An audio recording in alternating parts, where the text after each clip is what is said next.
The call came while I was still in uniform. The nurse's voice was steady at first, then cracked under the weight of what she was forced to say. "Your daughter is stable after 3 surgeries." My knees nearly buckled. "You don't want to know what your wife's boyfriend did." I wanted to demand details. Instead, I stayed silent, because silence is the only language I've ever trusted in moments like this. Then her tone dropped, quieter, conspiratorial. "The police refused to file a complaint. He's waiting outside the bar. He's all yours." I ended the call without a word. My reflection stared back at me in the black screen of my phone, fatigued, hardened, unfamiliar. By the time I reached my car, the decision was already carved into me. I drove home with one promise to myself. Betrayal doesn't happen all at once. It builds slowly, layer by layer, while you convince yourself you're imagining it. Her late nights, her phone tilted away at the dinner table, a softness in her smile that was never for me. But I ignored it, because a soldier learns to compartmentalize, to seal doubt in a steel box and bury it deep. Now the box had burst open. My wife's boyfriend. Not just a rumor, not just a suspicion. A man with blood on his hands, my daughter's blood. I sat in the dark living room, still wearing the day's sweat and grit, watching the shadows stretch across the floor. She moved upstairs quietly, as if guilt had weight and she was trying not to drop it. I didn't follow. Not yet. Instead, I thought of my daughter's face in a hospital bed. Bandages wrapped around innocence. Her body broken because of someone my wife let inside our home. That was the betrayal. Not the cheating, not the lies, but the open door, the invitation to violence. I began gathering, quietly, methodically, the hospital files, police reports, or rather, the absence of them. A paper trail of negligence that spoke louder than any testimony. Then her phone. She left it charging on the counter like an unguarded vault. I didn't need to guess the passcode. She used our anniversary. A mockery wrapped in 4 digits. Messages scrolled by in a blur. His name repeated like a wound that refused to clot. Plans, lies, pictures. Not just intimacy, strategy.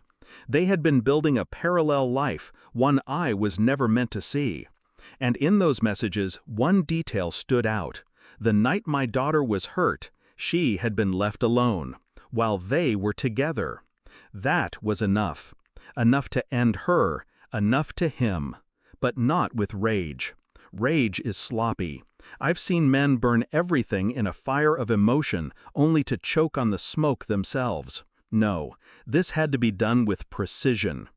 The evidence arrived in my inbox 3 days later. A digital report, her phone records, his police history, restraining orders from women whose names I'd never heard, a pattern of violence ignored by a system that looks the other way. I printed it, bound it, set it on the kitchen table like scripture. That evening she came downstairs, barefoot, holding her glass of wine as if nothing had cracked between us. "What's this?" she asked, picking up the folder.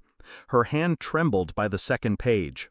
By the 5th, her lips parted in a soundless confession. I spoke only once. "You brought him here." Her tears came quickly, begging, excuses. "I didn't know, I thought." But lies are brittle things. They crumble when pressed. I pressed nothing. I just watched her drown in her own words. The next night I went to the bar. He was there, just like the nurse promised. Leaning against the wall, cigarette dangling, arrogance dripping off him like cheap cologne. When his eyes met mine, he smirked. He thought this was a contest of fists. He thought pain was the only weapon I knew. But I came unarmed. I came with something sharper. A file. His entire life printed on paper. Crimes ignored, women silenced, and now a child broken. I dropped it on the table in front of him. He flipped through, the smirk fading with each page. By the end, his hands shook. "Where'd you get this?" he muttered. I didn't answer. Instead, I leaned in close, voice flat, steady. "Every cop, Every lawyer, every judge in this city will have a copy tomorrow. Your face, your name, your history. You'll never touch another person again." He paled. Because death would have been mercy. Exposure was annihilation. I walked away before he could speak. His silence was my victory. The house feels colder now, empty in a way that no furniture or light can fix. She's gone. Divorce in motion. Custody already leaning my way. The boy who called himself a man will spend the rest of his days hunted by his own sins. And my daughter sleeps peacefully again, her small body healing. She will never know what I did, or why I stayed silent instead of striking. Because silence was the strike. I don't feel rage anymore, or sorrow, or love, only clarity. They thought betrayal would break me.